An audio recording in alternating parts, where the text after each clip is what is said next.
میرے اعمال کی اصلاح کرم سے کر دے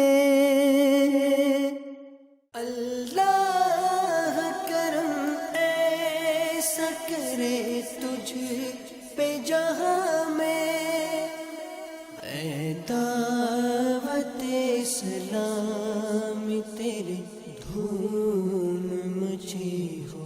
الحمدللہ اس وقت ہم کیواڑی کی جیٹی پر ہیں اور اب بذریعہ شپ جو ہے ہم بابا جزیرے پہ جائیں گے جہاں دعوت اسلامی کا ہفتہ وار سنت و برا اجتماع ہے۔ اللہ کرم ایسا کرے تجھ پہ جہاں میں، اللہ کرم ایسا کرے تجھ پہ جہاں میں اے دعوت اسلام تیرے دھوم مچی ہو۔ الحمدللہ رب العالمین والصلاة والسلام علی سید المرسلین، اما بعد فاعوذ باللہ من الشیطان الرجیم، بسم اللہ الرحمن الرحیم۔ پڑھیے الصلاة والسلام علیک یا رسول اللہ وعلى آلك وأصحابك يا حبيب الله، الصلاة والسلام عليك يا نبي الله وعلى آلك وأصحابك يا نور الله۔ میٹھے میٹھے اور پیارے پیارے اسلامی بھائیوں اور مدنی چینل کے ناظرین، درود پاک پڑھنے کے بے شمار فضائل و برکات ہیں۔ ایک ایسی قرآن پاک کی آیت ہے جو تقریباً ہر ہی مسلمان کو یاد ہوتی ہے، بار بار وہ سنتا رہتا ہے، بڑی مشہور و معروف آیت ہے۔ بسم اللہ الرحمن الرحیم، ان اللہ وملائکتہ یصلون علی النبی یا ایہا الذین آمنوا صلوا علیہ وسلموا تسلیما، صلی اللہ علی النبی الامی وآلہ صلی اللہ علیہ وسلم، صلاۃ و سلاما علیک یا سیدی یا رسول اللہ۔ یہ آیت جو درود ہے یہ بعض مفسرین کے نزدیک شعبان المعظم میں ہی نازل ہوئی ہے، اس لیے شعبان کو درود پاک پڑھنے کا مہینہ کہا جاتا ہے۔ درود پاک کے فضائل کیسے کیسے ہیں، ایسے ایسے واقعات احادیث کی کتابوں میں ملتے ہیں۔ ایک بڑا ہی نرالا اور بڑا ہی حیرت انگیز واقعہ آپ کو سناؤں۔ نزہۃ المجالس میں یہ واقعہ موجود ہے کہ ایک شخص نے ایک ہرنی کو شکار کیا، ہرنی کو شکار کیا اور نبی پاک علیہ الصلوۃ والسلام کے پاس سے گزرا۔ اللہ تبارک و تعالی نے اس ہرنی کو قوت گویائی عطا فرما دی، اور اس ہرنی نے نبی پاک علیہ الصلوۃ والسلام سے عرض کیا کہ حضور میرے چھوٹے چھوٹے دودھ پیتے بچے ہیں، اس وقت وہ بھوکے ہیں، آپ اس شکاری کو کہیے کہ یہ مجھے واپس جانے دے، میں اپنے بچوں کو دودھ پلا کر واپس آ جاؤں گی۔ حدیث پاک کا یہ واقعے کا میں خلاصہ پیش کر رہا ہوں۔ اب ذرا غور کریں، ماں جو ہے نا وہ مائی ہوتی ہے۔ اس ہرنی نے یہ نہیں کہا کہ حضور مجھے کسی طرح رہائی دلوا دیں، عرض کیا میرے بچے چھوٹے ہیں، حضور مجھے تھوڑی دیر کی اجازت دلوا دیں، میں دودھ پلا کر واپس آ جاؤں گی۔ نبی پاک علیہ الصلوۃ والسلام نے اس طرح سوال کیا کہ اگر تم واپس نہ آئی تو اس ہرنی نے کیا کہا، اس کا جواب سنیے گا۔ وہ عرض کرتی کہ حضور اگر میں واپس نہ آؤں تو مجھ پر اللہ تبارک و تعالی کی ایسی لعنت ہو جیسی اس شخص پر لعنت ہوتی ہے کہ جس کے سامنے آپ کا ذکر کیا جائے اور وہ آپ پر درود نہ پڑھے۔ یعنی آپ سوچو، اس نے اس لعنت کا ذکر کیا۔ پیارے آقا علیہ الصلوۃ والسلام نے اب اس شکاری کو ارشاد فرمایا کہ اس ہرنی کو چھوڑ دو، میں ضمانت دیتا ہوں یہ واپس آ جائے گی۔ وہ ہرنی گئی اور تھوڑی دیر بعد، آج تک ایسا منظر نہیں دیکھا گیا تھا کہ کوئی شکار چھوٹ جائے اور واپس آئے۔ وہ ہرنی واپس آتی ہے، اپنے آپ کو گویا پھر سرنڈر کرتی ہے، پھر گرفتاری پیش کرتی ہے۔ اللہ اکبر۔ لیکن جب ایک روایت کے مطابق اس شکاری نے نبی پاک کی اور ہرنی کی گفتگو سنی، پیارے آقا کا یہ کمال دیکھا کہ آپ کے سامنے جانور گفتگو کرتے ہیں، آپ جانور کی بولیاں بھی جانتے ہیں، اور جب وہ ہرنی واپس آ گئی نبی پاک کے کہنے پر تو وہ شکاری جو ہے وہ کلمہ پڑھ کر مسلمان ہو گیا۔ اس واقعے کی ایک اور خوبصورتی دیکھیں کہ اب جبریل امین بارگاہ رسالت میں حاضر ہوتے ہیں اور عرض کرتے ہیں یا رسول اللہ صلی اللہ تعالی علیہ وسلم، اللہ تعالیٰ آپ پر سلام فرماتا ہے اور یہ ارشاد فرماتا ہے کہ مجھے اپنی عزت اور جلال کی قسم میں آپ کی امت کے ساتھ اس سے بھی زیادہ مہربان ہوں جیسے کہ یہ ہرنی اپنی اولاد پر شفقت کر رہی ہے، اور میں آپ کو آپ کی امت کی طرف لوٹا دوں گا جیسا کہ ہرنی جو ہے وہ آپ کی طرف لوٹ کر واپس آئی ہے۔ تو یہاں نبی پاک کا مقام، پیارے آقا کا کمال، نبی پاک کا اعجاز بھی پتا چل رہا ہے، اور رب کی اس امت سے جو محبت ہے، رب کی جو کرم نوازی ہے وہ بھی پتا چل رہی ہے۔ مگر اس کے ساتھ ساتھ نبی پاک علیہ الصلوۃ والسلام کا ذکر ہو اور درود نہ پڑھا جائے، یہ کتنا بڑا وبال ہے، یہ کتنی بڑی یوں سمجھیے کہ محرومی ہے، یہ بھی پتا چل رہا ہے۔ ایک حدیث پاک میں ہے جس کا مضمون ہے جو درود پڑھنا بھول گیا گویا وہ جنت کا راستہ بھول گیا۔ تو درود جو ہے وہ ہماری زندگی میں شامل ہونا چاہیے، ہماری زبان ذکر و درود سے تر رہنی چاہیے، چلتے پھرتے اٹھتے بیٹھتے۔ اچھا، بالخصوص جب ہم محفلوں میں جائیں جہاں نبی پاک علیہ الصلوۃ والسلام کا ذکر کیا جائے وہاں خاص درود پاک پڑھنا ہے۔ اور علماء بڑی پیاری بات فرماتے ہیں، جب کوئی بندہ، ہم بعض اوقات کسی نعت خوانی میں جاتے ہیں، اجتماع میں جاتے ہیں اور پیارے آقا علیہ الصلوۃ والسلام کا ذکر کئی بار سنتے ہیں، تو فرمائیں بندے کو چاہیے کہ اپنی زندگی میں ایک مخصوص تعداد میں روزانہ درود پاک پڑھتا رہے، یعنی مثال کے طور پہ 100 بار، 200 بار، اللہ توفیق دے تو 313 بار، اس سے زیادہ بار، تاکہ اگر پورے دن میں کہیں اس نے پیارے آقا علیہ الصلوۃ والسلام کا نام سنا اور درود پڑھنا رہ گیا تو یہ جو بعد میں درود پاک پڑھنا ہے یہ اس کے قائم مقام، اس کا آلٹرنیٹ ہو جائے گا۔ تو اپنی زندگی میں، اپنے معمول میں، اپنی روٹین میں ہمیں درود پاک کو شامل کرنا چاہیے۔ اللہ پاک مجھے بھی کثرت سے درود پاک پڑھنے کی توفیق عطا فرمائے، آپ کو بھی پڑھنا نصیب فرمائے، مدنی چینل کے ناظرین کو بھی۔ آئیے مل کر محبت کے ساتھ درود پاک پڑھ لیجئے۔ صلو علی الحبیب صلی اللہ تعالی علی محمد صلی اللہ علیہ وسلم۔ آج جو میرا بیان ہے وہ یوں سمجھ لیجئے کہ اللہ کریم کی قدرت کے جو سمندر میں نظارے ہیں اور یہ جو مچھلیوں کی اور جو سی لائف ہے اس کے بارے میں چند باتیں میں پیش کروں گا۔ میں چاہوں گا کہ توجہ کے ساتھ سنیں گے تو شاید بہت ساری معلومات آپ نئی حاصل کر سکیں گے۔ حضرت سیدنا جابر بن عبداللہ رضی اللہ تعالیٰ عنہ، یہ اسلام کی تاریخ کا ایک ایسا واقعہ ہے کہ صحابہ کرام کے ایک لشکر کے ساتھ ایک ایسا عظیم واقعہ پیش آیا، ایک ایسی مچھلی انہیں ملی جس کی یوں سمجھیے کہ مثال نہیں دی جا سکتی۔ وہ کتنی بڑی مچھلی تھی، وہ کب ملی، اور پھر صحابہ کرام نے اس مچھلی کا کیا کیا۔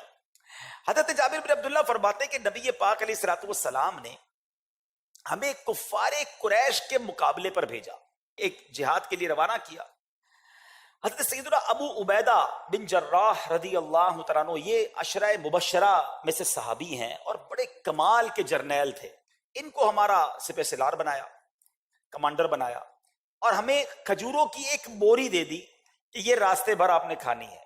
اونلی ڈیٹس، کھجوروں کی ایک بوری جو ہے وہ لشکر کو پاس تھی کھانے کے لیے۔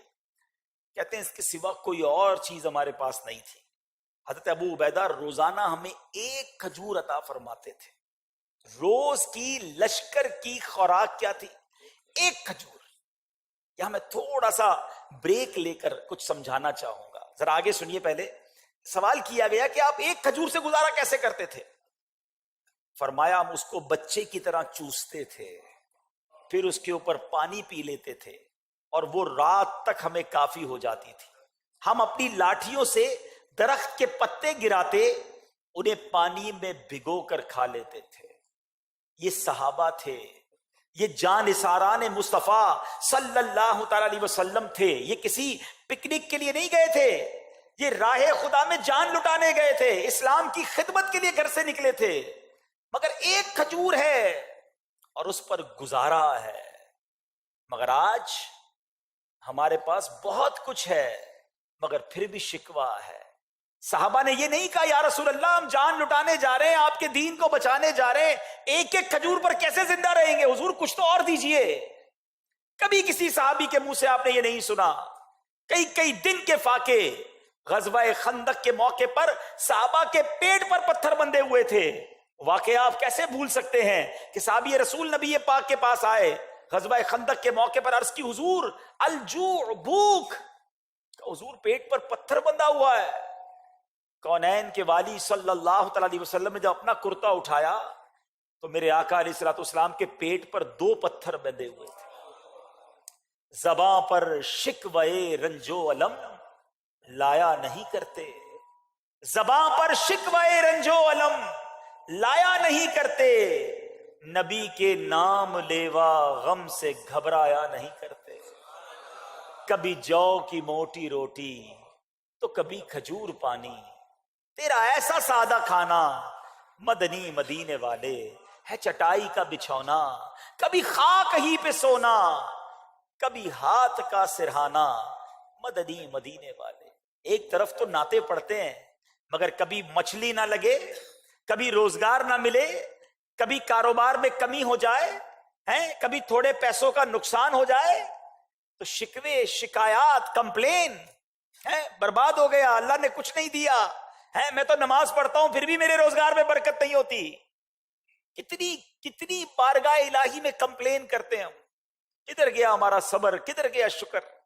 یہ صحابہ ہے، کہتے ایک کھجور ہوتی تھی اور ہم اس پر گزارا کرتے تھے. اب دیکھو اللہ نے غیبی مدد کیسے کی. ان اللہ مع الصابرین، صبر کرو تو صحیح، پھر دیکھو کیسی مدد آتی ہے، پھر کیسے غیب کے خزانے کھلتے ہیں. یہ صبر کرتے تھے. اب کیسے غیب کے خزانے کھلے؟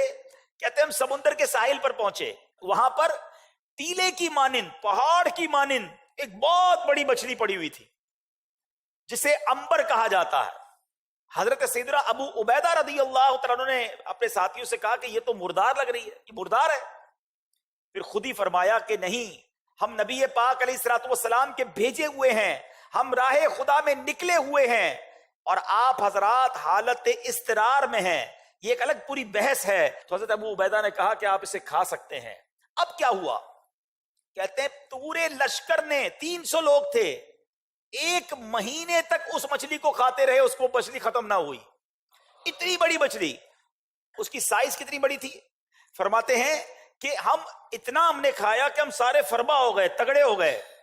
مجھے یاد ہے وہ صحابی کہتے ہیں کہ ہم اس کی آنکھ کے جو ہول تھا، گھڑا تھا، اس پہ سے مٹکے بھر کر چربی نکالتے اور اس مچھلی سے بیل جتنے بڑے بڑے ٹکڑے کاٹتے تھے.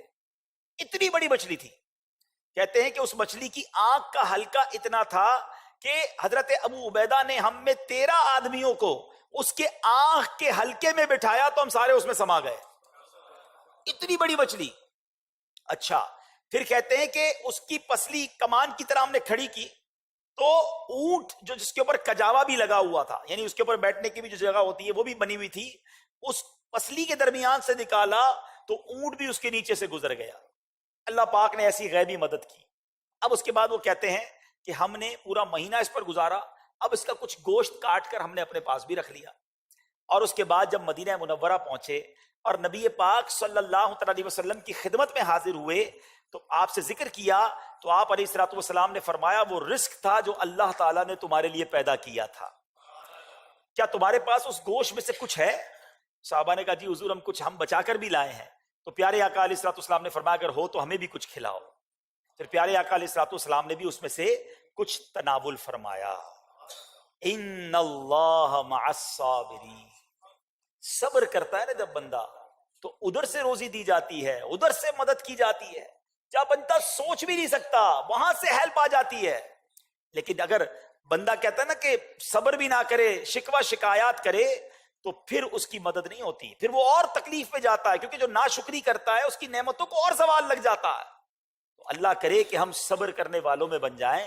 یہاں ایک اشکال جو ہے، ایک کنفیوژن ہو سکتا ہے کسی کے ذہن میں آ جائے تو اس کا ازالہ کر دیتا ہوں کہ یہ جو مچھلی کو حضرت ابو عبیدہ نے مردار کہا حالت اضطرار میں قرار دے کر تناول فرنے کی بھی اجازت دے دی، لیکن نبی پاک علیہ الصلوۃ والسلام نے اس گوشت کو کیسے تناول فرمایا؟ سبحان اللہ، علماء نے بڑی پیاری اس پر تحقیق کی اس حدیث کے تحت کہ مچھلی ایسا جانور ہے جس کی ذبح کرنے کی حاجت نہیں ہوتی۔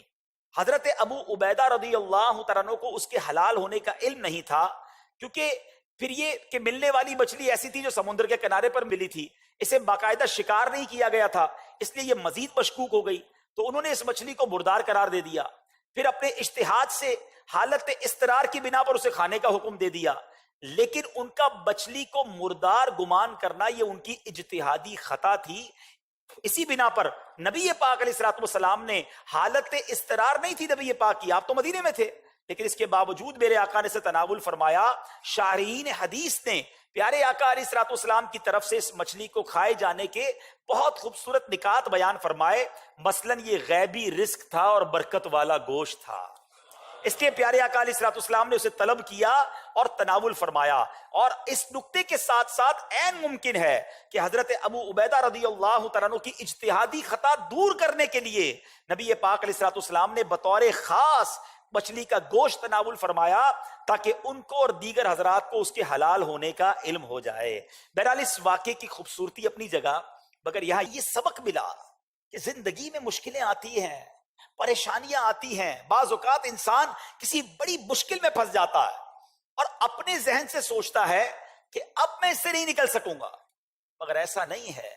اگر اللہ پر بھروسہ ہونا تو اللہ کریم طوفان بھی ٹال دیتا ہے، اس کی رحمت ایسے کنارے لگاتی ہے کہ بندے کی عقل حیران ہو جاتی ہے۔ یہی مچھلی والا واقعہ جو حضرت یونس علیہ الصلوۃ والسلام، اللہ کے نبی ہے نا، مگر وہ بھی تو مچھلی کے پیٹ میں رہے، اور مچھلی کے پیٹ سے کیسے زندہ باہر آئے، یہ بھی اللہ کی قدرت کا ایک نظارہ ہے۔ اور آپ نے سبحان اللہ وہ مچھلی کے پیٹ میں جو وظیفہ پڑھا تھا، لا الہ الا انت سبحانک انی کنت من الظالمین، یہ وظیفہ بتا رہا ہے کہ اگر آپ کسی ایسی بند کوٹڑی میں گویا پھنس گئے ہیں، آپ کو لگتا ہے کہ یہ غموں کی کوٹڑی سے کیسے باہر نکلوں گا، یہ پرابلم بڑا ہے، اللہ پر بھروسہ رکھو۔ تو ہمیں اللہ کی رحمت پر بھروسہ رکھنا ہے اور مشکلوں سے گھبرانا نہیں ہے۔ میٹھے میٹھے اسلامی بھائیو، اس مہم کا نام جو ابھی ہم نے سنا، اس کو سیف البحر کہا جاتا ہے۔ 300 جاں بازوں کی جو فوج تھی، اس کے سپہ سالار حضرت ابو عبیدہ بن جراح عشرہ مبشرہ میں سے تھے، اور نبی پاک علیہ الصلوۃ والسلام نے ان کو امین الامت یعنی امت کا امانت دار یہ پیارا لقب عطا فرمایا۔ اور ابتدائے اسلام میں حضرت ابو بکر صدیق رضی اللہ تعالیٰ عنہ کی انفرادی کوشش کے نتیجے میں یہ مسلمان ہوئے، نہایت ہی دلیر، شیر دل، بلند قامت تھے۔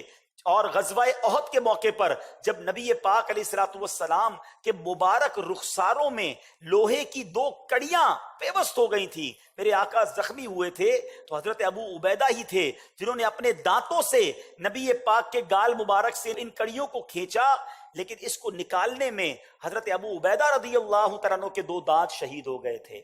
بڑے جانثار صحابی، اللہ کریم تربت حضرت ابو عبیدہ پر اپنی رحمتوں کی بارش نازل فرمائے اور ان کے صدقے ہماری مغفرت فرمائے۔ حضرت عمر فاروق کا ایک قول ہے ان کے بارے میں، آپ کچھ اس طرح فرماتے ہیں کہ میری خواہش یہ ہے کہ ایک کمرہ ہو اور اس میں ابو عبیدہ جیسے بہت سارے لوگ ہوں، میرے پاس ایسے اور لوگ ہوں، کیونکہ امت کے لیے ان کا جو کردار رہا، آپ امین الامت ہیں۔ سبحان اللہ، اللہ کریم ان صحابہ کرام کی برکتیں ہم سب کو نصیب فرمائے۔ یہ ایسی قربانیاں دی ہیں صحابہ کرام نے، پھر ایسی نعرہ ہم نہیں لگاتے، ہر صحابی یہ نبی، یہ نبی پاک کے جان نثار ہیں۔ بہرحال میرے میٹھے اسلامی بھائیوں، یہ جو مچھلی کے بارے میں، اب میں چاہتا ہوں کہ اب مچھلی کے بارے میں اور اس سمندری مخلوق کے بارے میں بڑی عجیب و غریب معلومات ہیں، وہ بھی آپ کے ساتھ شیئر کر دوں۔ آپ پکڑتے تو ہیں، کھاتے بھی کھانے والے ہیں، لیکن معلومات بہت ساری نہیں ہوتی۔ پہلے تو میں آپ کو یہ بتاؤں، اللہ کی رحمت سے اللہ کرم فرمایا، ہمیں جنت میں داخلہ عطا فرمائے۔ جنتیوں کو جنت میں جو سب سے پہلی غذا کھلائی جائے گی، سبحان اللہ، وہ غذا کیا ہوگی؟ بخاری شریف میں ہے کہ نبی پاک علیہ الصلوۃ والسلام کا فرمان کا ایک حصہ ہے، پہلا وہ کھانا جسے جنتی کھائیں گے وہ مچھلی کی کلیجی کا کنارہ ہے۔ ہائے ہائے، جنت کی پہلی دعوت جب ہوگی انشاءاللہ اللہ کی رحمت سے، تو پہلا کھانا یہ ہوگا کہ جنتیوں کو مچھلی کی کلیجی کا کنارہ کھلایا جائے گا۔ ایک اور بڑا دلچسپ سوال ہے کہ سارے جانور بولتے ہیں، مچھلی کیوں نہیں بولتی؟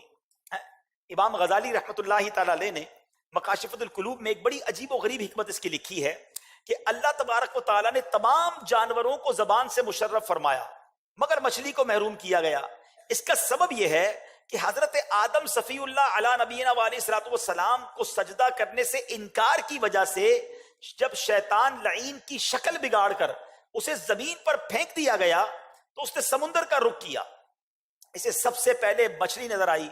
شیطان نے حضرت آدم علیہ الصلوۃ والسلام کی پیدائش کا واقعہ سناتے ہوئے یہ بھی کہا کہ وہ خشکی اور پانی کے جانوروں کا شکار کریں گے۔ مچھلی نے تمام دریائی جانوروں میں یہ بات پھیلا دی، اس وجہ سے اسے بولنے کی صلاحیت سے محروم کر دیا گیا۔ اچھا، یہاں ایک اور بڑی دلچسپ بات کہ مچھلی جو ہے وہ بغیر ذبح کر کے کھائی جاتی ہے۔ اس کی وجہ کیا ہے؟ شاید بچپن سے کھا رہے ہیں، وجہ نہیں پتا، چلیں آج یہ بھی سن لیجئے کہ اعلیٰ حضرت امام اہل سنت فرماتے ہیں کہ مچھلی اور ٹڈی اس میں خون ہوتا ہی نہیں ہے، یعنی اس کے اخراج کی، اس کو خارج کرنے کی حاجت ہی نہیں، اس لیے جس میں خون نہ ہو ان جانوروں میں ہمارے یہاں صرف یہ دو ہی حلال ہیں، لہذا یہ بے ذبح کھائے جاتے ہیں۔ اور یاد رہے سوال یہ ہے کہ مچھلی کا خون پاک ہے یا ناپاک؟ تو بڑا پیارا فقہی جواب ہے کہ پاک اور ناپاک کا مسئلہ تو جب ہو کہ جب مچھلی میں خون بھی ہو۔ مچھلی میں خون ہے ہی نہیں، یہ جو بھی لیکوڈ نکلتا ہے یہ خون نہیں ہے، اس لیے وہ ناپاک بھی نہیں ہے، اسی لیے اس کو ذبح بھی نہیں کیا جاتا۔ اچھا، مچھلی کی کون کون سی چیزیں ناپاک ہیں؟ یہ ایک سوال ہے۔ تو علماء فرماتے ہیں کہ مچھلی میں کوئی بھی چیز ناپاک نہیں ہے۔ مچھلی کو کاٹیں، مچھلی کے اندر کوئی بھی چیز جو ہے وہ ناپاک نہیں ہے۔ ایک بڑا عجب واقعہ کتابوں میں لکھا، جب سکندر بادشاہ تھا، اللہ پاک نے اس سمندر کو کیسی عجیب و غریب مخلوقوں سے بھر رکھا ہے، میرے رب کی شان دیکھو۔ اس سمندر کو جب دیکھے نا تو اللہ کی قدرت سمجھ آنی چاہیے۔ ان اللہ علی کل شیء قدیر۔ 67% دنیا میں پانی ہے، ٹھیک ہے، اور اس کے اندر کتنی تعداد ہے مچھلیوں کی؟ اور ایک تحقیق میں نے پڑھی تھی کہ اگر اس دنیا سے خوراک ختم ہو جائے نا، اناج ختم ہو جائے، جانور پرندے سب ختم ہو جائیں، تو بھی سمندر 100 سال تک دنیا کو خوراک دے سکتا ہے۔ اللہ کی قدرت، اور کتنی بڑی بڑی مچھلیاں ہیں۔ ذرا واقعہ سنیے گا کہ سکندر بادشاہ کی فوج جو ہے ہندوستان سے بحری جہاز میں روانہ ہوئی۔ شام کے وقت سمندر میں ایک جزیرہ یعنی خشکی کا ٹکڑا تھا، نظر آیا، آئرلینڈ نظر آیا۔ تو انہوں نے کیا کیا کہ جہاز کو لنگر انداز کیا، سارے لوگ جزیرے پر اتر گئے، اس پہ کھوٹے گاڑے اپنے کیمپ لگانے کے لیے، چیزیں لگانے کے لیے، وہ بھی ٹھیک خیر رہی۔ تھوڑی دیر بعد آگ جلائی، جزیرے پر آگ جلائی کہ کھانا پکائیں، تو اب جزیرہ جو ہے وہ ہلنے لگا ہے، اور اس کے بعد وہ جزیرہ جس کو وہ جزیرہ سمجھ رہے تھے پورا کا پورا ہی پانی میں اتر گیا، اور سارے کے سارے لوگ ڈوب کر مر گئے۔ بعد میں پتا چلا کہ وہ جزیرہ یا زمین کا کوئی ٹکڑا نہیں تھا، وہ دیو ہیکل مچھلی تھی، وہ اتنی بڑی مچھلی تھی کہ لوگ اسے جزیرہ سمجھ کر اتر گئے، لیکن اس کو کیل ٹھوکا تو بھی اس کی چمڑی پہ کوئی اثر نہیں پڑا۔ جب آگ جلائی تو اس مچھلی کو جلن محسوس ہوئی، اور اس کے بعد اس نے حرکت کی، اور جناب اس کی وجہ سے وہ تمام لوگ ڈوب گئے۔ تو پتہ یہ چلا کہ اس سمندر میں اللہ پاک نے کیسی عظیم و شان مخلوق بنائی ہے، تو جو رب یہ سب بنا سکتا ہے اس کی قدرت کا کیا عالم ہوگا، ہے اس کی شان کا عالم کیا ہوگا۔ آج بھی زندہ رہنے والے جانوروں میں ہاتھی دیکھا ہوگا آپ نے، بڑے بڑے اور جانور نظر آتے ہیں، لیکن اس دنیا میں زندہ رہنے والے جانوروں میں سب سے بڑا جو جانور ہے وہ ویل مچھلی ہے، اور جس کی سب سے بڑی ایک قسم بلو ویل کہلاتی ہے۔ وہ سائز اور وزن کے اعتبار سے تمام مچھلیوں میں سب سے بڑی ہوتی ہے۔ ایک بلو ویل دنیا میں ایسی پکڑی جا چکی ہے جو کہ 108 فٹ لمبی اور 131 ٹن یعنی 3668 من سے بھی زیادہ وزنی تھی۔ اور بلو ویل جو ہے وہ برفانی سمندروں میں رہتی ہے، جب یہ تیرتی ہے تو اس کی رفتار 22.68 میل فی گھنٹہ کی رفتار زیادہ ہوتی ہے، اور 520 گھوڑوں کی طاقت کے برابر اس وقت اس کی طاقت ہوتی ہے جب وہ سمندر میں تیر رہی ہوتی ہے۔ بلو ویل بچہ جب پیدا ہوتا ہے تو وہ بچہ 25 فٹ تک لمبا اور 7 ٹن یعنی 7,000 کلو سے زیادہ وزنی ہوتا ہے. اللہ اکبر اللہ اکبر. یہ ہے میرے رب کی شان. فَبِأَيِّ آلَاءِ رَبِّكُمَا تُكَذِّبَانِ. ہے اللہ کی قدرت ہے. یہ سمندر میں رہنے والوں یہ سب معلومات دیکھ کر نا اللہ سے محبت بڑھنی چاہیے. جب سمندر کی خوبصورتی دیکھیں, جب دنیا کی خوبصورتی دیکھیں نا, تو اللہ کرے کہ اس وقت یہ ذہن بنے کہ میرے مولا نے دنیا ایسی بنائی ہے تو اس کی جنت کیسی ہوگی. جنت کے بارے میں تو احادیث میں مضمون آتا ہے کہ جنت ایسی نعمت ہے نہ کسی آنکھ نے دیکھا نہ کسی کان نے سنا, امیجنیشن بھی نہیں کر سکتا کوئی, تو سوچ سے بھی ورا ہے جنت. تو ان تمام چیزوں کو سننے کے بعد ہمیں جنت کی تیاری اور تیز کر دینی چاہیے. ہمیں جنت کے لیے مزید جستجو کرنی چاہیے, ایسے اعمال کرنے چاہیے کہیں ایسا نہ ہو کہ خوش نصیب تو جنت میں جائیں اور میں محروم رہ جاؤں.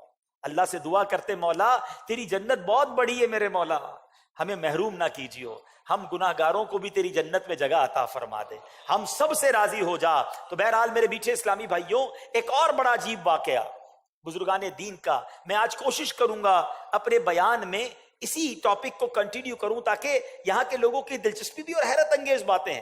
ایک بزرگ اپنی بچی کے ساتھ کسی کشتی میں جا رہے تھے, تو وہ مچھلیاں پکڑ رہے تھے. نیک آدمی تھا مگر بچی بڑی سمجھدار تھی.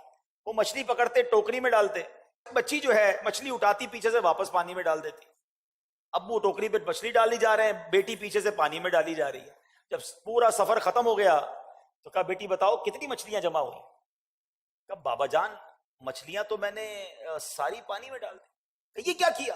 اتنی محنت, سارا دن کوشش کی. تو کہا حضور آپ ہی نے تو بتایا تھا کہ حدیث پاک میں ہے جال میں وہی مچھلی پھنستی ہے جو اللہ کے ذکر سے غافل ہو جاتی ہے. لہذا مجھے اچھا نہیں لگا ہم وہ مچھلی کھائیں جو ذکر اللہ سے غافل ہو گئی. اپنی بچی کی زبان سے یہ حکمت بھری بات سن کر اس شخص پر رکت طاری ہو گئی اور وہ رونے لگا اور مچھلی پکڑنے کا کانٹا سائڈ پہ ڈال دیا. اس واقعے سے یہ نہیں معلوم ہوتا, یہ کوئی یہ نہ سمجھے کہ مچھلی نہیں کھا سکتے, مچھلی کھا سکتے ہیں, مگر یہ بات سمجھنے والی ہے. ایک اور حدیث پاک سناتا ہوں. نبی پاک علیہ الصلوۃ والسلام فرماتے کسی درخت پر کلاڑا اس وقت چلتا ہے جب وہ ذکر اللہ سے غفلت اختیار کرے. جو جانور ذکر اللہ سے غافل ہوتا ہے وہی ذبح کر دیا جاتا ہے. بزرگان دین کے اقوال ہیں. اس سے کیا سیکھنے کو ملا کہ اگر جانور ذکر کرنا چھوڑ دے تو وہ پکڑا جاتا ہے, گرفتار ہو جاتا ہے. ہم تو اشرف المخلوقات کہلاتے ہیں نا, کتنا ذکر کرتے ہیں, کتنا اللہ کو یاد کرتے ہیں. اگر مجھے اور آپ کو پکڑا نہیں جا رہا, مجھے اور آپ کو پکڑا نہیں جا رہا, لیکن کہیں تو جواب دینا پڑے گا نا کہ ان اوقات کو, ان ایام کو, ان نعمتوں کو کیسے گزارا. یہ بات سمجھنے والی ہے. ایک اور واقعہ سنیے. حضرت جنید بغدادی یہ اولیاء کرام کی جماعت کے سردار کہلاتے ہیں. ایک بار کسی شخص نے آپ کو پرندہ تحفے میں بھیجا, آپ نے قبول فرما کر اس پرندے کو پنجرے میں بند کر دیا. کچھ مدت کے پاس اپنے پاس رکھ کر اسے آزاد کر دیا. تو کسی نے, لوگوں نے پوچھا کہ حضرت آپ نے پرندے کو آزاد کیوں کر دیا؟ تو کہا مجھے وہ پرندہ بڑی منت سے کہنے لگا اے جنید افسوس ہے تم تو اپنے دوستوں کے ساتھ ملاقات کا لطف اٹھاتے ہو, مجھے میرے دوستوں سے ملاقات سے تم نے دور رکھا ہے اور پنجرے میں بند رکھا ہوا ہے. کہتے ہیں مجھے بڑا رحم آیا, میں نے پرندے کو آزاد کر دیا. پرندہ اڑتے وقت کہنے لگا کہ پرندہ یا جانور جب تک ذکر اللہ میں مصروف رہتا ہے آزاد رہتا ہے, جب اس پر غفلت طاری ہوتی ہے قید میں مبتلا ہو جاتا ہے. اے جنید میں یاد الہی سے ایک ہی دن غافل ہوا تھا جس کی سزا مجھے پنجرے کی سخت قید میں بھگتنا پڑی. ہائے ان لوگوں کا کیا حال ہوگا جو اکثر اوقات ذکر اللہ سے غافل رہتے ہیں. اے جنید میں آپ کے سامنے پکا وعدہ کرتا ہوں کہ آئندہ کبھی ذکر اللہ سے غافل نہ رہوں گا. یہ کہہ کر وہ پرندہ اڑ گیا. پھر وہ پرندہ حضرت جنید بغدادی رحمت اللہ تعالی کی زیارت کے لیے آیا کرتا اور ان کے ہمراہ دسترخوان پر دانے وغیرہ بھی چنتا تھا. جب حضرت جنید بغدادی کا انتقال ہوا تو وہ پرندہ بھی زمین پر گرا اور تڑپ تڑپ کر مر گیا. اس کے بعد حضرت جنید بغدادی کو کسی نے خواب میں دیکھ کر پوچھا کہ آپ کے ساتھ کیا معاملہ ہوا؟ حضرت جنید بغدادی کہتے ہیں چونکہ میں نے اس پرندے پر رحم کھایا تھا، اللہ کریم نے بھی مجھ پر رحم فرما دیا۔ اب یہ واقعہ کیا بتا رہا ہے، کیا سکھا رہا ہے؟ بڑے مزے سے ہم اپنی جو اللہ کی نعمتیں اس کو کھا رہے ہوتے ہیں، مگر کبھی سوچا یہ ساری نعمتیں رب نے ہمارے لیے بنائی، مگر ان نعمتوں کا ہم کیا شکر ادا کر رہے ہیں؟ اور پھر رحم، اسلام جانوروں پر رحم کا حکم دیتا ہے، پھر انسان پر کتنا رحم ہونا چاہیے؟ آج یہاں انسان پر بھی رحم نہیں کرتے لوگ، چوری کر رہے ہیں، ڈکیتی کر رہے ہیں، اگلا رو رہا ہے، گڑ گڑا رہا ہے، اس کی پورے مہینے کی کمائی ہے، بعض اوقات تو پہلی تاریخ کو تنخواہ لے کے نکلتا ہے، مگر ظالم پسٹول دکھا کر اس کی تنخواہ لے جاتا ہے۔ وہ کیا سمجھتا ہے ان پیسوں سے وہ خوش رہے گا؟ کسی کا زیور، کسی کی بچی کی شادی کی تیاری ہے، کسی کو جناب ڈرانا، دھمکانا اور جناب اغوا کرنا، روب جمانا۔ اے ظالموں غور سے سنو، یہ ظلم تم کر تو لوگے، مگر یاد رکھنا قیامت کے دن اللہ مظلوموں کے ساتھ ہوگا، اور اگر کسی مظلوم کی ہائی دنیا میں لگ گئی نا تو تمہاری دنیا بھی برباد ہو جانی ہے۔ کیسے جواب دو گے اللہ کو؟ خدا را زندگی ایسی گزارے کہ ہم کسی پر ظلم نہ کریں، ہم کسی کو تکلیف نہ پہنچائیں، رحم کریں لوگوں پر۔ احادیث میں یہ مضمون ملتا ہے کہ جو زمین والوں پر رحم نہیں کرتا، آسمانوں کا مالک اس پر رحم نہیں فرمائے گا۔ جو رحم نہیں کرتا اس پر رحم نہیں کیا جائے گا، جو معاف نہیں کرتا اسے معاف نہیں کیا جائے گا۔ اس طرح کی مضمون کی روایتیں بھی موجود ہیں۔ آج نہیں کرتے لوگ معاف، نہیں کرتے رحم۔ میں وڈیرا ہوں، میں چودھری ہوں، میں علاقے کا بڑا ہوں، میں جزیرے کا بڑا ہوں، جو میں کہوں گا وہ ہوگا۔ ارے آج تمہارے سامنے کوئی کچھ کہہ نہیں پا رہا، مگر یاد رکھنا اس کا ڈائریکٹ کنیکشن ہے اللہ تعالیٰ سے، اس کی ایک ہائے عرش تک پہنچتی ہے۔ بلکہ یہاں میں ایک مشورہ دینا چاہوں گا یہاں موجود اسلامی بھائیوں کو بھی اور مدنی چینل کے ناظرین کو بھی۔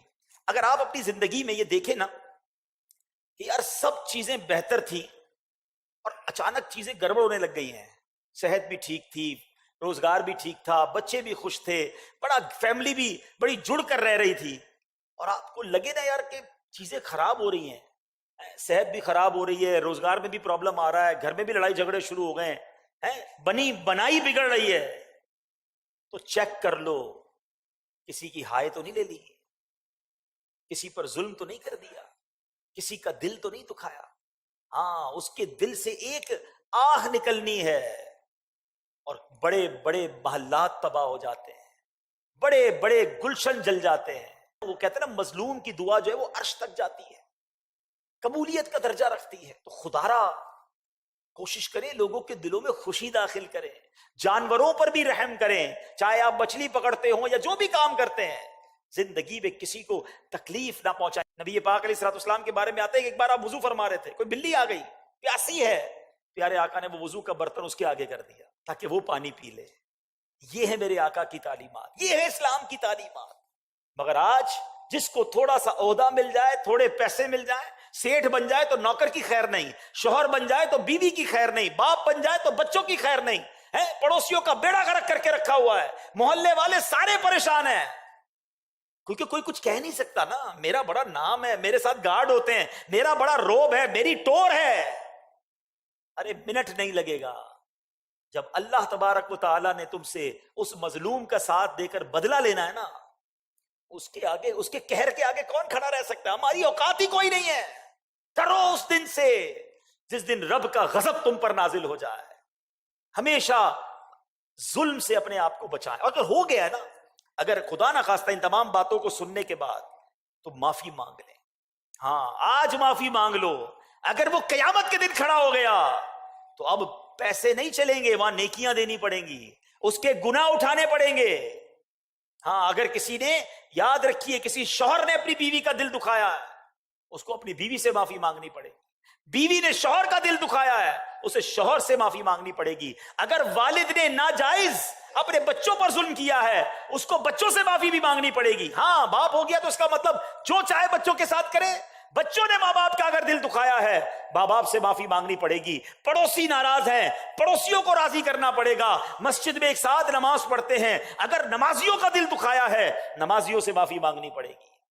مارے جائیں گے کیونکہ اللہ کی یہ مشیت ہے کہ جب تک بندہ معاف نہیں کرتا اس وقت تک رب بھی معاف نہیں کرتا۔ تو اے میرے بیٹے اسلامی بھائیو، اس واقعے سے رحم کا درس بھی ملتا ہے اور اب آتے ہیں ذکر الہی کی طرف، اللہ کی یاد کی طرف. کیا کہا اس پرندے نے کہ اے جنید، میں ایک دن اللہ کے ذکر سے غافل رہا تو میں گرفتار ہو گیا. ان لوگوں کا کیا ہوگا جن کے دل اللہ کی یاد سے ہر دم غافل رہتے ہیں؟ کون یاد کرتا ہے اللہ کو؟ یاد بھی کرتے ہیں تو معاذ اللہ، کچھ لوگ تو اللہ کا ذکر، اللہ سے بھی گمان برا ہے، اللہ نے دیا ہی کچھ نہیں ہے، معاذ اللہ. بعض اوقات ایسے جملے کہہ دیتے ہیں کہ ایمان سے بھی خارج ہو جاتے ہیں. ہر حال میں اللہ کا شکر ادا کرو. اللہ نے مجھے اور آپ کو کروڑوں سے اچھا بنایا ہے. یقین کریں جو مجھے سن رہے ہیں، جتنے سن رہے ہو، اللہ نے سب پر بڑی مہربانیاں کی ہیں. یقین کرو بڑی مہربانیاں ہیں. تم گنو تو صحیح اللہ نے کتنے احسان کیے ہیں. آنکھیں دی ہیں، زبان دی ہیں، کان دیے ہیں، ہاتھ دیے ہیں، پیر دیے ہیں، گردے سلامت ہیں. ڈائلسس کا مریض دیکھا ہے بیچارہ کس طرح ڈائلسس کرواتا ہے؟ گونگا دیکھا ہے، بہرا دیکھا ہے، اندھا دیکھا ہے، لنگڑا دیکھا ہے، کیسے زندگی گزارتا ہے. پھر بھی شکوے، پھر بھی شکایات. کسی کی اگر آنکھیں نہیں بھی ہیں، مجھے سن رہا ہے تو اللہ کا شکر ادا کرو. زبان تو ہے نا، کان تو ہے نا، کسی نہ کسی بہانے سے اپنے رب کا شکر ادا کرو، نا شکری نہ کرو. بہرحال ذکر الہی کی بات ہو رہی تھی میرے بیٹھے اسلامی بھائیوں. اب یہاں ایک اور وسوسہ، مردود ہے نا شیطان، وہ اللہ کا ذکر تو کرنے نہیں دیتا. ایک شخص تھا رات کو ذکر اللہ کر رہا تھا تو اس کی زبان پر اللہ اللہ کا ورد جاری تھا.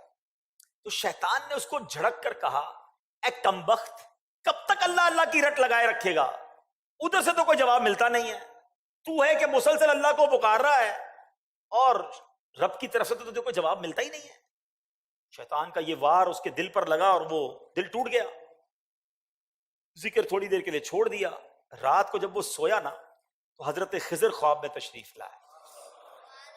فرما رہے تھے، اے نیک بخت، تو نے ذکر کیوں چھوڑ دیا؟ تو اس نے کہا، بارگاہ الہی سے کوئی جواب ہی نہیں ملتا، میں اللہ کو پکارتا ہوں، وہاں سے کوئی جواب ہی نہیں آتا. مجھے فکر ہونے لگی میرا ذکر کہیں رد ہی نہ کر دیا گیا ہو. ذرا حضرت خضر کا جواب سنیے گا. آئے ہائے ہائے کیا جواب دیا ہے. اللہ کرے یہ نقش ہو جائے دل پر. حضرت خضر کہتے ہیں کہ مجھے بارگاہ الہی سے حکم ہوا ہے کہ تیرے پاس جاؤں اور تجھ کو بتاؤں کہ تو جو اللہ کا ذکر کرتا ہے نا وہی ہمارا جواب ہے. ذرا سنیے، جملہ سنیے، جو تو اللہ کا ذکر کرتا ہے نا وہی ہمارا جواب ہے. جو تیرے دل میں سوز و گداز پیدا ہوتا ہے، ہمارا ہی تو پیدا کیا ہوا ہے. یہ ہمارا ہی کام ہے کہ تجھے اپنے ذکر میں مشغول کر دیا ہے. تیرے ہر یا اللہ کہنے میں ہماری 100 لبیک پوشیدہ ہے. ہائے ہائے ہائے ہائے، کاش یہ بات سمجھ آ جائے. یہ جو نماز ہم پڑھتے ہیں نا، یہ ہمارا کمال نہیں ہے، یہ اللہ نے دل میں توفیق ڈالی ہے. اللہ چاہتا ہے تو ہم نماز پڑھتے ہیں، وہ چاہتا ہے تو ذکر کرتے ہیں، وہ چاہتا ہے تو دعا کرتے ہیں. بڑی پیاری بات علماء کہتے ہیں کہ جس رب نے تمہیں دعا کی توفیق دی ہے قبول بھی وہی فرمائے گا.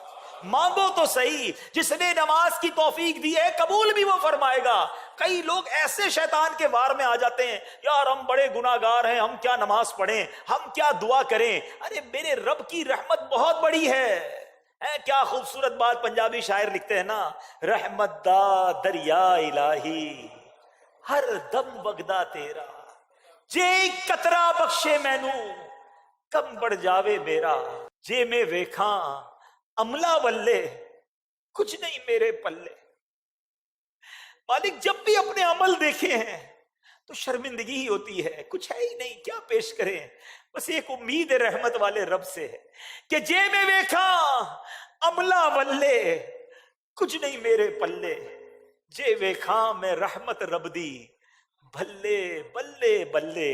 انشاءاللہ اللہ کی رحمت ساتھ ہوگی تو بیڑا پار ہو جانا ہے. اس رحمت والے رب کو یاد تو کرو نا، اس کا ذکر تو کیجئے. اللہ اکبر. آپ نے حضرت جنید بغدادی کا واقعہ تو سنا. اب حضرت جنید بغدادی کا انداز کیا ہوتا تھا. ایک بار آپ نائی کے پاس گئے مونچھیں کٹوانے کے، آپ ذکر الہی کر رہے تھے.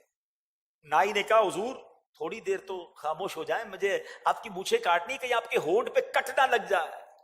کہتے میرے ہونٹ کٹتے ہیں تو کٹ جائیں، میں اللہ کا ذکر نہیں چھوڑ سکتا. ایک ایک لمحہ ذکر الہی میں گزارتے تھے. انہوں نے حدیثیں سنی ہیں, انہوں نے قرآن کی آیتیں سنی ہیں. آؤ میں آپ کو میرے میٹھے اسلامی بھائیوں نبی پاک علیہ الصلوۃ والسلام کی حدیث سناتا ہوں. اللہ کا ذکر کرنے والے کتنے خوش نصیب ہیں, اس کو یاد کرنا یہ کتنی بڑی سعادت ہے. بخاری شریف کی حدیث ہے, سیدنا ابو ہریرہ رضی اللہ تعالیٰ عنہ اس حدیث کے راوی ہیں, نور کے پیکر, تمام نبیوں کے سرور, دو جہاں کے تاجور, سلطان بحر و بر صلی اللہ تعالیٰ علیہ وسلم نے فرمایا, اللہ عز و جل فرماتا ہے. اس کا مطلب یہ حدیث قدسی ہے. رب فرماتا ہے کہ میں اپنے بندے کے گمان کے قریب ہوں جو وہ مجھ سے کرتا ہے. جب وہ میرا ذکر کرتا ہے تو میں اس کے ساتھ ہوتا ہوں. اگر وہ مجھے تنہائی میں یاد کرتا ہے میں بھی اسے تنہا یاد کرتا ہوں. اگر وہ میرا ذکر مجمع میں کرتا ہے تو میں اس سے بہتر مجمع میں اس کا ذکر کرتا ہوں, یعنی فرشتوں میں ان کا ذکر کرتا ہوں. اگر وہ ایک بالشت مجھ سے قریب ہوتا ہے تو میری رحمت اس سے ایک ہاتھ قریب ہو جاتی ہے. اگر وہ ایک ہاتھ میرے قریب آتا ہے تو میری رحمت اس سے 2 ہاتھ قریب ہو جاتی ہے. اگر وہ میرے پاس چلتے ہوئے آتا ہے تو میری رحمت اس کے پاس دوڑتی ہوئی آتی ہے. ہائے ہائے ہائے, رب کی رحمت کی طرف سے تو یہ اعلان ہے کہ آ جاؤ میرے بندو. اس کی رحمت تو چاہ رہی ہے کہ ہماری بخشش ہو جائے. میرے رب کی رضا ہے کہ ہم بخشے جائیں, رحمتیں ہم پر برسائے. مگر یہ کیسا بندہ ہے جو اس سے دور بھاگتا ہے. اے میرے میٹھے اسلامی بھائی, ان احادیث سے, ان روایتوں سے اللہ کی محبت دل میں پیدا کیجئے کہ وہ کریم کتنا نوازنے والا ہے. کیا خوبصورت فارسی کا مقولہ سنتے ہیں نا, رحمت حق بہا نمی جویت. اللہ کی رحمت بہا قیمت تلاش نہیں کرتی ہے, رحمت حق بہا نمی جویت. اللہ کی رحمت تو بہانے تلاش کرتی ہے. برسنے کے بہانے تلاش ہو رہے ہیں کہ کس طرح بندے پر رحمت برسا دی جائے. سنو اللہ قرآن میں کیا فرماتا ہے, بسم اللہ الرحمن الرحیم, فاذکرونی اذکرکم, تم میری یاد کرو میں تمہارا چرچا کروں گا. ہائے ہائے ہائے. اور سنو, ایک جگہ اللہ ارشاد فرماتا ہے, بسم اللہ الرحمن الرحیم, یا ایہا الذین آمنوا اذکروا اللہ ذکرا کثیرا وسبحوہ بکرتا واصیلا. اے ایمان والو, اللہ کو بہت یاد کرو اور صبح و شام اس کی پاکی بولو. اللہ کرے کہ ہم اللہ کو یاد کرنے والے بن جائیں. اللہ کریم ایک جگہ فرماتا ہے, وَاذْكُرُوا اللَّهَ كَثِيرًا لَعَلَّكُمْ تُفْلِحُونَ, اور اللہ کو بہت یاد کرو اس امید پر کہ فلاح پا جاؤ. اگر فلاح چاہیے, کامیابی چاہیے تو اللہ کی یاد کو دل میں بسا لیجئے. اے میرے میٹھے اسلامی بھائیوں, حضرت سری سقطی رحمت اللہ تعالی علیہ, یہ اللہ والے اللہ کا ذکر کتنا کرتے تھے. فرماتے میں نے حضرت جرجانی کے پاس ستو دیکھے, ستو وہ گھول کر پی لیتے تھے. کسی نے کہا کہ حضور آپ روٹی نہیں کھاتے, کھانا نہیں کھاتے, بس ستو پیتے رہتے ہیں. تو فرمایا میں نے روٹی چبانے میں, جتنی ٹائم روٹی چبانے میں لگتا ہے کھانا کھانے کے لیے, اور جتنی دیر ستو پینے میں لگتا ہے, ان دونوں کے درمیان میں نے 90 مرتبہ جو ہے وہ تسبیح کا فرق دیکھا ہے. یعنی 90 ٹائمز میں اللہ کی تسبیح کر لیتا ہوں. اگر کھانا روٹی کے ساتھ کھاتا ہوں تو ٹائم زیادہ لگتا ہے, ستو میں جلدی پیٹ بھر جاتا ہے. تو فرماتے 40 سال ہو گئے میں نے روٹی نہیں چبائی ہے. اتنا وقت کی قدر تھی انہیں, ایک ایک سیکنڈ کی ویلیو تھی. آج ہمارے گھنٹوں ضائع ہو رہے ہیں, میں کوئی ٹینشن نہیں ہے. موبائل ہاتھ میں ہوتا ہے, ساری رات نکل جاتی ہے, کیسے رات گزرتی ہے پتہ نہیں چلتا. ایک بزرگ کہتے ہیں کہ پہلے مجھے سمجھ نہیں آتی تھی کہ یہ اللہ والے ساری رات عبادت کیسے کرتے تھے, سجدے, تلاوت, قرآن, درود, ساری رات نوافل, ایسا ذوق کیسے ملتا تھا.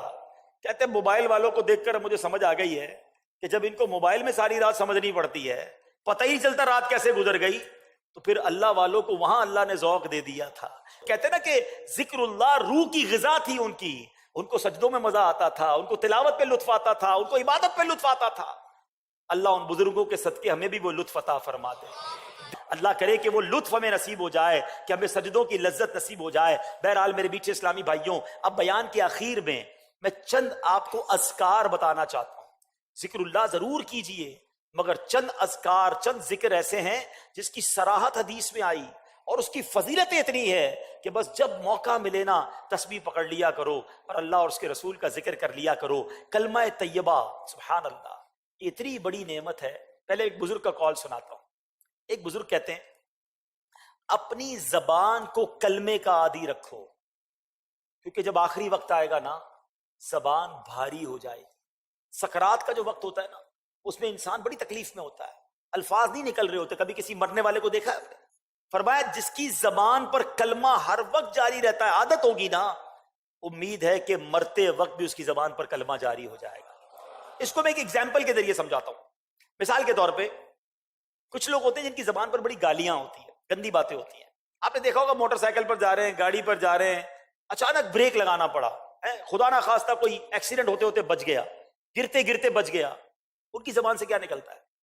گالیاں نکلتی. اچھا کچھ لوگ ہوتے ہیں ماشاءاللہ درود پڑھتے رہتے ہیں, نعتیں سنتے رہتے ہیں, یا رسول اللہ کہتے رہتے ہیں, غوث پاک کو یاد کرتے رہتے ہیں. آپ نے دیکھا ہوگا جو ایسے لوگ ہوتے ہیں جب ان کے ساتھ ایسا واقعہ ہوتا ہے فوراً زبان سے نکلتا ہے یا رسول اللہ, یا غوث پاک, کلمہ پاک نکلتا ہے. کیوں؟ ان کی زبان پر اچھی باتیں ہوتی ہیں ہر وقت. تو اپنی زبان کلمے سے تر رکھو, جب آخری گھڑیاں آئیں گی پڑھنا مشکل ہو جائے گا, پڑھا ہی نہیں ہوگا. میں آپ سے پوچھتا ہوں پورے دن میں آج کتنی بار کلمہ پاک پڑھا؟ پورے ہفتے میں کتنی بار کلمہ پاک پڑھا ہے؟ نہیں عادت. فضول باتوں کے لیے گھنٹوں ہیں. سنو حدیث پاک, میرے آقا علیہ الصلوۃ والسلام فرماتے ہیں لا الہ الا اللہ کی گواہی دینا جنت کی کنجی ہے. نبی پاک علیہ الصلوۃ والسلام فرماتے ہیں جو بندہ دن یا رات کی کسی ساعت میں لا الہ الا اللہ کہتا ہے تو اس کے نامہ اعمال میں سے برائیاں مٹا کر اس کی جگہ اتنی ہی نیکیاں لکھ دی جاتی ہیں. ہائے ہائے, افضل الذکر کہا گیا, کلمہ پاک کو سب سے افضل ذکر کہا گیا.